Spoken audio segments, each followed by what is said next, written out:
बच्चों आज बात करने वाले हैं प्रश्नावली 14.1 की। कल हमने बात की थी प्रायिकता की। तो कल बताया गया था कि निश्चित घटना जो होती है उसकी प्रायिकता 1 होती है और असंभव जो है उसकी प्रायिकता 0 होती है। तो आज हम उसी पर आधारित प्रश्नावली 14.1 के पहले क्वेश्चंस को करेंगे, जिसमें पहला प्रश्न है घटना ई की प्रायिकता प्लस ई नहीं की प्रायिकता बराबर है। तो कल जैसा मैंने बताया था किसी काम के होने की प्रायिकता और ना होने की प्रायिकता का योग 1 होता है। तो पहले वाले में हमारे आ जाएगा 1।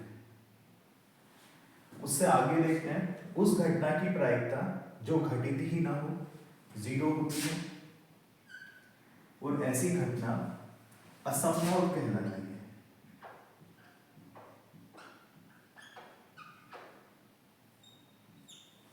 ऐसी घटना को हम असंभव बोलते हैं। वैसे तीसरा है उस घटना की प्रायिकता जिसका घटित होना निश्चित है।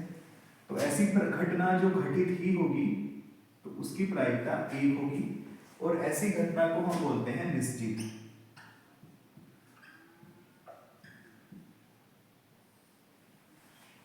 उससे आगे बढ़ते हैं किसी प्रयोग की सभी प्रारंभिक घटनाओं की प्रायिकताओं का योग 1 है। उसके बाद किसी घटना की प्रायिकता 1 से छोटी या उसके बराबर। जैसे घटना निश्चित हो गई तो प्रायिकता 1 के बराबर हो गई और बीच की घटना है तो 1 से छोटी और हमेशा 0 से बड़ी। 0 से बड़ी इसलिए क्योंकि अगर प्रायिकता 0 होगी तो फिर वो घटना घटित होनी ही नहीं है। बात करेंगे बच्चों प्रश्न संख्या 2 की, जिसमें हमसे कहा गया है निम्नलिखित प्रयोगों में से किन किन प्रयोगों के परिणाम समप्रायिक हैं, स्पष्ट कीजिए। समप्रायिक मतलब ऐसे परिणाम जिनके होने की प्रायिकता समान हो। जैसे हम एक सिक्का उछालते हैं तो सिक्का उछालने पर हमारे पास में 2 ही परिणाम होते हैं, हेड या टेल। तो हेड आने की प्रायिकता भी 1/2 होती है और टेल आने की प्रायिकता भी 1/2 होती है। तो चूंकि दोनों की प्रायिकता ही 1/2 है इसलिए ये परिणाम कहलाते हैं समप्रायिक। अब हमारे इस प्रश्न में कुछ ऐसी घटनाएं लिखी गई हैं जिसके लिए हमें यह बताना है कि ये जो घटनाएं हैं ये समप्रायिक हैं या नहीं है। तो चलिए पहले क्वेश्चन से शुरू करते हैं और देखते हैं कि ये जो घटना है वो समप्रायिक है या नहीं है। तो जैसा हमारा सबसे पहला प्रश्न है, एक ड्राइवर कार चलाने का प्रयत्न करता है, कार चलना प्रारंभ हो जाती है या कार चलना प्रारंभ नहीं होती है। तो कुल मिला के जैसा हम अपनी नॉर्मल जिंदगी में देखते हैं कि जब हम अपनी कार में जाके बैठते हैं तो ज्यादातर संभावना यही होगी कि जो कार है वो चलना प्रारंभ कर देगी, कार के ना चलने की संभावना बहुत कम होती है। तो ये जो घटना है ये समप्रायिक नहीं है। वैसे ही दूसरा है, एक खिलाड़ी बास्केटबॉल को बास्केट में डालने का प्रयत्न करती है, वह बास्केट में बॉल डाल पाती है या नहीं डाल पाती है। तो इसमें ज्यादातर संभावना ये होगी कि बॉल बास्केट में कम जाएगी बल्कि बास्केट के साइड में गिरने की संभावना अधिक है। उसका मेन रीजन ये है कि बास्केट का जो एरिया है वो फील्ड के एरिया की तुलना में बहुत कम है। तो इसलिए ये वाली घटना भी दूसरी वाली समप्रायिक नहीं है। अब बात करते हैं तीसरे प्रश्न की। एक सत्य असत्य प्रश्न का अनुमान लगाया जाता है, उत्तर सही है या गलत होगा। बच्चों ये घटना समप्रायिक है क्योंकि हमारे पास में 2 ही चांस है, उत्तर या तो सही होगा या गलत होगा। वैसे इससे आगे वाला है कि एक बच्चे का जन्म होता है, वह लड़का है या लड़की है। तो बच्चों जन्म के समय कोई भी बच्चा या तो लड़का ही होगा या लड़की ही होगी। तो ये घटना भी समप्रायिक है। अब बच्चों तीसरा प्रश्न, फुटबॉल के खेल को प्रारंभ करते समय यह निर्णय लेने के लिए कि कौन सी टीम पहले बॉल लेगी, इसके लिए सिक्का उछालना एक न्याय संगत विधि क्यों माना जाता है। बच्चों सिक्का उछालना न्याय संगत विधि इसलिए माना जाता है क्योंकि हमारे पास में केवल 2 ही आउटकम्स होते हैं, हेड या टेल। हेड या टेल में हेड आने की संभावना भी 1/2 और टेल आने की संभावना भी 1/2। अब चूंकि 2 टीमों के बीच मैच होना है तो ऐसा हो सकता है कि कोई भी टीम हेड चॉइस कर सकती है या टेल को चूज कर सकती है। तो चूंकि ये घटनाएं समप्रायिक होती हैं इसीलिए सिक्का उछालना न्याय संगत विधि मान आ जाता है। अब बच्चों अगला क्वेश्चन है कि निम्नलिखित में से कौन सी संख्याएं किसी घटना की प्रायिकता नहीं हो सकती है। तो किसी घटना की जो प्रायिकता होती है वो 0 से बड़ी, 1 से छोटी या उसके बराबर। तो जो प्रायिकता है वो 0 से बड़ी, 1 से छोटी या उसके बराबर। अब हमारे पास में यहां 4 ऑप्शन दिए गए हैं। पहला 2/3, ये भी 1 से छोटी है, तो ये तो प्रायिकता हो सकती है। ये जो संख्या लिखी है माइनस, माइनस का मतलब हो गया 0 से छोटी, और किसी भी घटना की प्रायिकता 0 से छोटी नहीं हो सकती है। 15% मतलब 15/100, ये 0.15 ये भी 0 से बड़ा है, 0.7 ये भी 0 से बड़ा है। तो केवल एक ही ये कंडीशन है जो किसी घटना की प्रायिकता नहीं हो सकती है। क्वेश्चन नंबर 5, PE बराबर है 0.05, तो E नहीं की प्रायिकता क्या है। तो बच्चों एक सिंपल फॉर्मूला हमने इसमें पढ़ रखा है, PE प्लस PE बार बराबर होता है 1। PE का मतलब घटना के होने की प्रायिकता, प्लस PE बार का मतलब घटना के ना होने की प्रायिकता, और इन दोनों की प्रायिकताओं का योग 1 होता है। हमारे पास में PE है तो यहां लिख लो PE का मान 0.05 प्लस PE बार बराबर 1। इसको उठा के RHS में ले जाएंगे तो PE बार बराबर हो गया 1 माइनस 0.05, तो 1.00 minus 0.05 is equal to 10 minus 559.00। तो PE नहीं की जो प्रायिकता है बच्चों वो है 0.95। एक थैले में केवल नींबू की महक वाली मीठी गोली है, तो केवल नींबू की महक वाली मीठी गोली, मालिनी बिना थैले में झाके उनमें से एक गोली निकालती है कि इसकी क्या प्रायिकता है कि वह गोली संतरे की महक वाली हो। बच्चों जब थैले के अंदर जो टॉफियां भरी हुई है वो सारी नींबू वाली ही है, तो थैले के अंदर से संतरे के निकलने की संभावना तो होगी ही नहीं, और जो घटना घटित ही नहीं होनी है, संतरे के महक की टॉफी निकलनी ही नहीं है, तो उसकी प्रायिकता होगी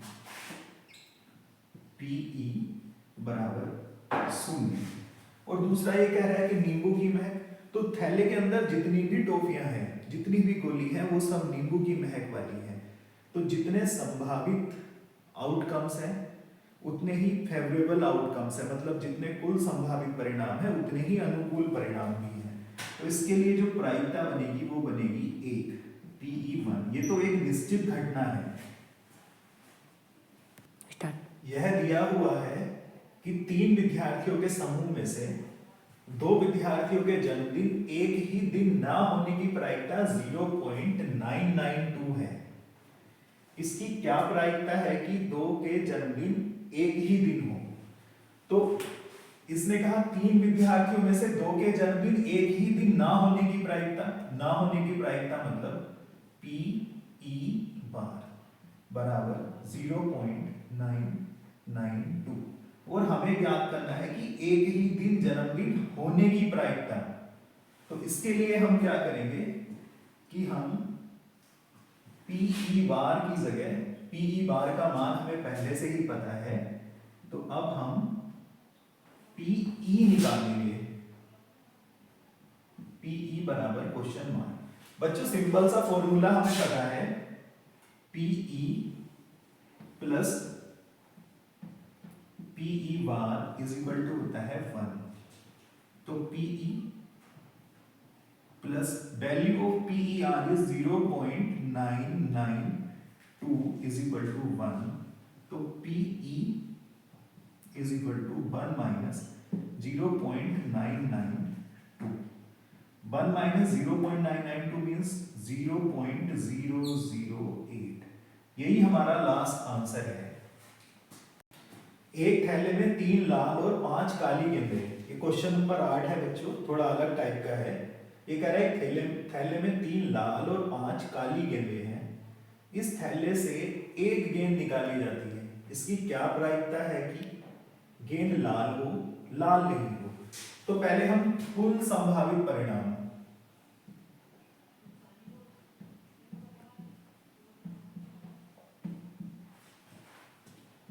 कुल संभावित परिणाम हमारे पास में होंगे बच्चों 3 लाल गेंद और प्लस 5 काली गेंद। तो कुल संभावित परिणाम हो गए 8। अब ये कह रहा है कि गेंद लाल हो सकती है, ऐसी संभावना बताओ, ऐसी प्रायिकता बताओ कि गेंद लाल हो। तो यहां लिख लेंगे P और लाल, शॉर्ट में लाल गेंद की प्रायिकता। तो कुल संभावित परिणाम 8 में से हमारे पास में जो लाल गेंदों की संख्या है वो 3 है। मतलब 8 में से 3 चांस ऐसे होंगे जब गेंद लाल निकलेगी। तो जैसा कल पहले वीडियो में मैंने बताया था कि सिंपल सा फॉर्मूला है प्रायिकता निकालने का, नीचे हम लिखते हैं कुल संभावित परिणामों की संख्या, तो वो हमारे पास में है 8। ऊपर लिखते हैं हम अनुकूल परिणामों की संख्या। अनुकूल परिणाम लाल रंग की गेंद के लिए 3 ही है, तो इसकी प्रायिकता हो जाएगी 3/8। फर्स्ट पार्ट में तो इतना ही है। सेकंड में इसने कहा कि लाल नहीं हो, तो P लाल नहीं की प्रायिकता निकालनी है। अब बच्चों अगर थैले में तो 2 ही गेंद हैं, एक लाल और एक काली। अगर गेंद लाल नहीं होगी तो फिर काली होगी। तो काली की प्रायिकता बेसिकली हमें लिखनी है, तो कुल संभावित परिणाम 8 और काली गेंदों की संख्या हो गई 5। तो P लाल नहीं की जो प्रायिकता बनेगी वो बनेगी बच्चों 5/8। अब आगे का प्रश्न देखते हैं। 5 लाल कंचे, 8 सफेद कंचे और 4 हरे कंचे हैं। इस डिब्बे से एक कंचा निकाला जाता है, इसकी क्या प्रायिकता है कि निकाला गया कंचा लाल है या सफेद है। तो सबसे पहले हम कुल संभावित परिणाम लिख लेंगे बच्चों।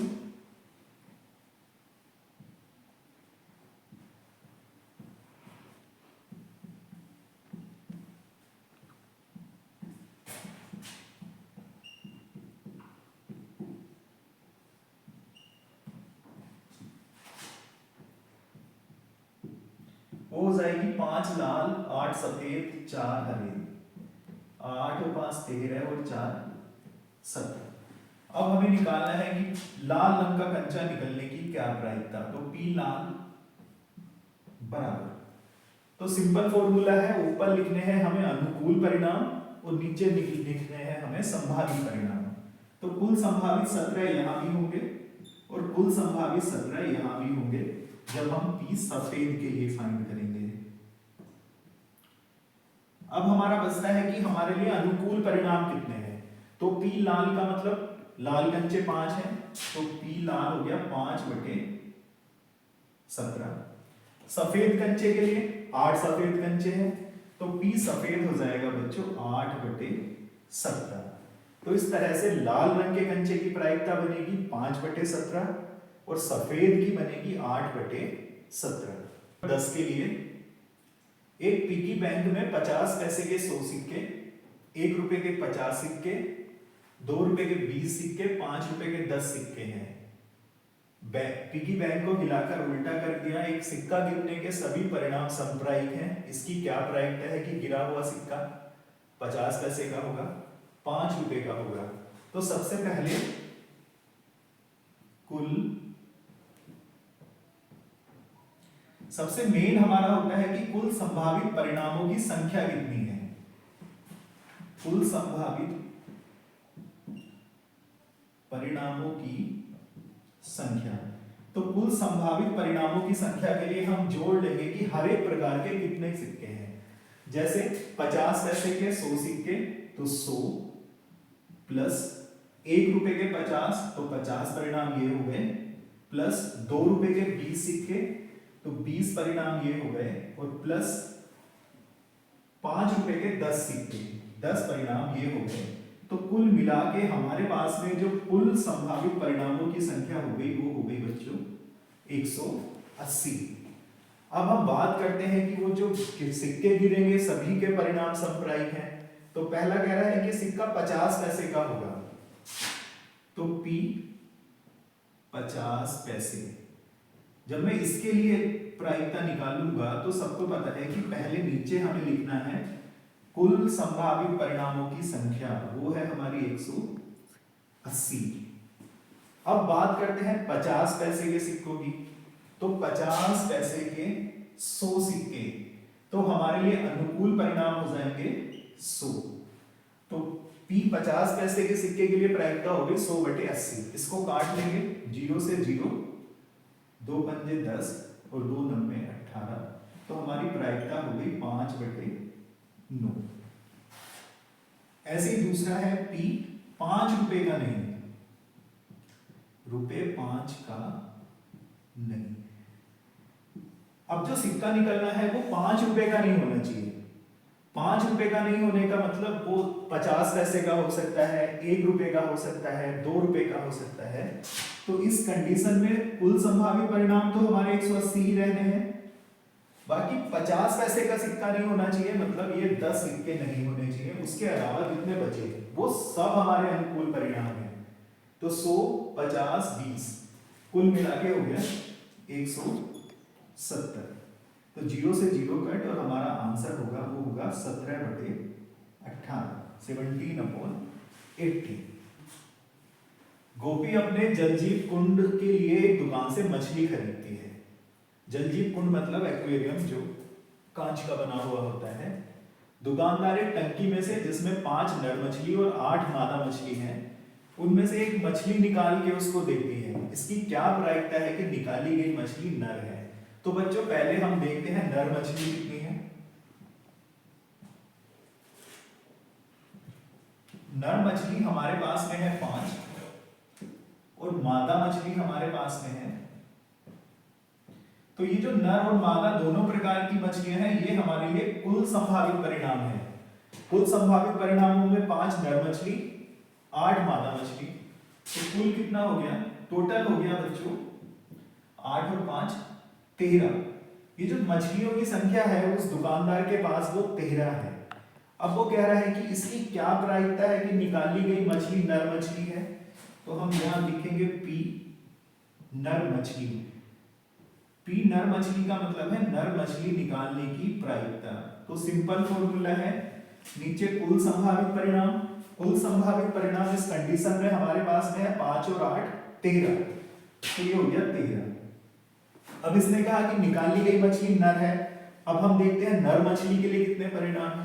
नर मछली के लिए 5 परिणाम है, तो 5/13। और अगर ये कहे P मादा मछली की प्रायिकता भी बताओ, तो हम लिख देंगे फिर 8/13। तो दोनों की प्रायिकता हम निकाल सकते हैं। नर मछली की हो जाएगी 5/13 और P मादा मछली की हो जाएगी 8/13। इस तरह से हम इसको कर सकते हैं। क्वेश्चन नंबर 12, संयोग के एक खेल में तीर को घुमाया जाता है जो विश्राम आने के बाद, ये एक पहिया बना हुआ है, संयोग का खेल है, इसमें तीर लगा है। जब हम इस पहिए को घुमाएंगे तो ये कहीं ना कहीं एक संख्या पे आके रुक जाएगा। यदि ये परिणाम समप्रायिक हो तो इसकी क्या प्रायिकता है कि तीर 8 पे रुकेगा और एक विषम संख्या पे रुकेगा। तो हमें इसमें यह बताना है कि तीर 8 पे रुकेगा, इसकी क्या प्रायिकता है, विषम संख्या पे रुकेगा, इसकी क्या प्रायिकता है।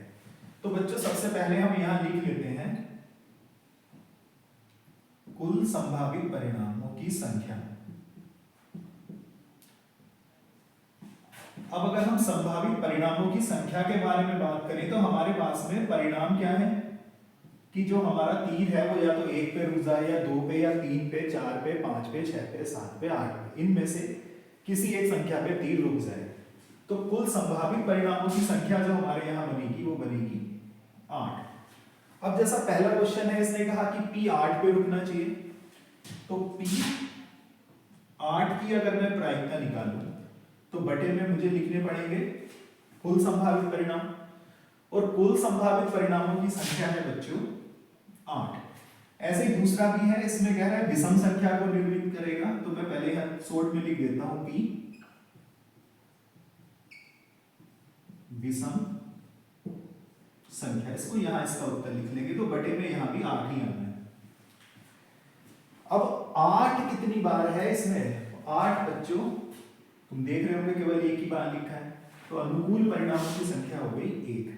तो P 8 मतलब तीर 8 पे रुकेगा, उसकी प्रायिकता होगी 1/8। अब ये कह रहा है विषम संख्या मिलनी चाहिए, तो तीर पे विषम संख्या मिलने के लिए हमारे पास में कई सारे चांस होंगे। 1 पे रुकेगा तब भी विषम संख्या, 3 पे रुकेगा तब भी विषम संख्या, 5 पे रुके तब भी विषम संख्या, 7 पे रुके तब भी विषम संख्या। तो जब हम इस तीर को घुमाएंगे ना, इस सर्किल को घुमाएंगे, तो विषम संख्या पे रुकने के हमारे पास में 4 चांस होंगे। मतलब तीर अगर 1 पे रुकेगा तब भी, 3 पे रुकेगा तब भी, 5 पे या 7 पे रुकेगा तब भी हम कहेंगे कि हमारा तीर विषम संख्या पे रुका है। तो इस स्थिति में हमारे अनुकूल परिणामों की संख्या कितनी होगी? 1 2 3 4। तो P विषम संख्या के लिए प्रायिकता बनेगी बच्चों 4/8। क्वेश्चन नंबर 13, एक पासे को एक बार फेंका जाता है, निम्नलिखित को प्राप्त करने की प्रायिकता क्या है? सबसे पहला क्वेश्चन है एक अभाज्य संख्या, 2 और 6 के बीच की कोई संख्या, और लास्ट है हमारा एक विषम संख्या। तो बच्चों जब हम पासे को फेंकते हैं तो हमारे पास में नॉर्मली 1 मिलता है, 2 3 4 5 6, इतने कुल संभावित परिणाम हमारे सामने होते हैं। मतलब जब भी हम लूडो का गेम खेलते हैं, पासा फेंकते हैं, तो या तो हमारा एक आ सकता है, या 2 3 या 4 या 5 या 6। तो इस तरह के परिणाम हमें देखने को मिलते हैं। तो यहां से अगर हम गिने तो हमारे कुल संभावित परिणामों की संख्या हो गई 1 2 3 4 5 6। तो इसको लिख लेते हैं, कुल संभावित